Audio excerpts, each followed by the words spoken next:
ask you, Nelson, is looking at Brooklyn and the changes that have been happening through Brooklyn. We see this, Spike Lee speaks about this renaissance and this second renaissance movement that's happening. Now, I know that you're a well-traveled guy. I've seen one of your pieces on YouTube with you in Shanghai, I believe. And it was a compelling piece, to say the least. Now, what I want to know from you is, looking at the arts movement, the cultural movement, do you see anywhere else in the world that you see this type of movement that has happened in Brooklyn, is probably currently still happening as well?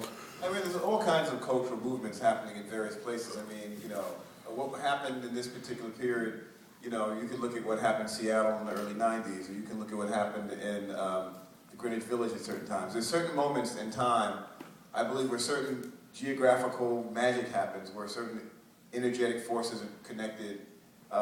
There's usually one or two catalytic elements, in this case, let's say Spike, who then draw people to the neighborhood more.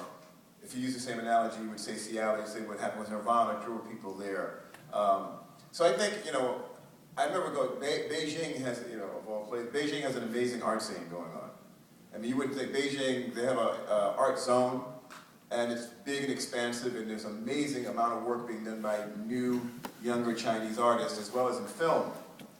There's a whole independent cinema in China that's being suppressed by the government, but the films are sneaking out in various ways. So places like China, I think you're going to see a lot of different work. Let me see. I'm trying to think of the place I've been to, but I mean, I think there's a lot of energy in different places about culture.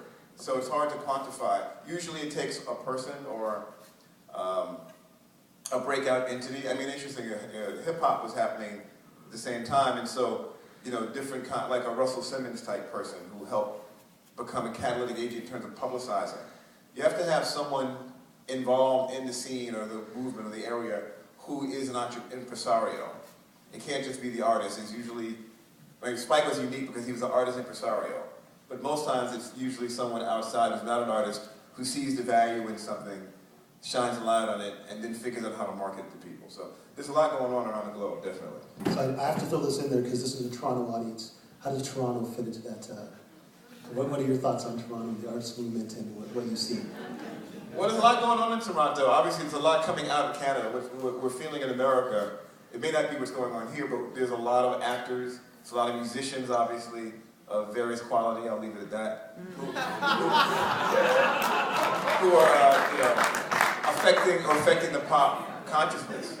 So there's certainly right now, this is actually an interesting time in terms of Canadian impact on a global basis in the pop arena. I think this is probably one of the more impactful periods. So that obviously was something that was going on here before it became global. So when something's pop, by the time it gets to be pop, it's been somewhere incubated first. I'm sure Toronto's one of those places. Okay, so let's take it back from T.O. back to BK, and let's look at the influx of people coming into the Clinton Hill, you know, Fort Greene area, and we're looking at the changes that have been happening. I want to know personally, I know you've written sports books as well, so I want to know what your take on is the New Jersey Nets are moving to Brooklyn. They're going to be the Brooklyn Nets. What is your take? And let's talk about the word gentrification. What does it mean to you, and how is it affecting the area that you live in? Well, there's two elements to that. Because the sports arena that's coming in, it opens in September of next year, it's going to be this year, has been in the plans for a long time. That actual piece of land that the arena is was actually originally conceived as a place for the Brooklyn Dodgers to move to in the 50s. That was blocked by certain forces in the city, and they left town. So that's always been targeted, and that plan has always been in place, even before the neighborhood began its kind of rebirth or gentrification.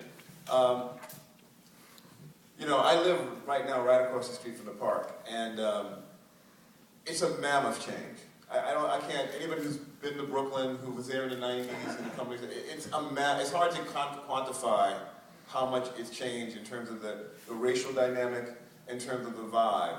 So the world that's depicted in the film is pretty much, I wouldn't say all gone, but the movement part of it is gone. So I mean, the Brooklyn Moon still exists. You can still go there and visit it. Carl Rux, Rosie Perez. You can see Rosie walking her dog every morning if you get up early enough. So a lot of people are still there, but it's a different neighborhood. The energy is completely different. It's not a black arts neighborhood. That's number one. That era went from probably early 80s till around 2000, depending on how you want to define it. One of the ironies of the 9/11 attack, quite honestly, about New York is that, in fact, people were saying it's the end of New York and there's a lot of doom and gloom. In fact, it created a different kind of energy in the city. And neighborhoods like Brooklyn, where I live, and all of Brooklyn really, not just Fort Greene, Clinton Hill, became totally desirable for this generation of young urbanites who did not want to leave the city and found in Fort Greene an undervalued property. These houses have been beautiful forever. There was white flight, and so they became available for someone like myself to afford to live in. But once people realized how valuable they were, there's a famous story. Corcoran Group, I don't know if you have those guys up here. They're famous, they're a huge real estate company in New York. They moved an office into the neighborhood, and this first day, second day they opened, someone threw white paint on the window because they knew what time it was. Just as Branford says, once we saw Chase Manhattan Bank build that building, it was only a matter of time before those forces would come in. And the forces of the neighborhood was once redlined. You know about redlining? Where banks will not give money to certain neighborhoods. They just decide, they redline it literally. That was so a lot of the black artists you're seeing could not get loans to renovate the houses. Eventually, when the banks decided to move in, now you see, you can get a bank loan. You couldn't get a bank loan in Fort Greene from probably the 70s into really the 90s. It was really hard to get any kind of bank support. So systematic things play a part in why neighborhoods change as well. Right, there seems to be this sort of spiritual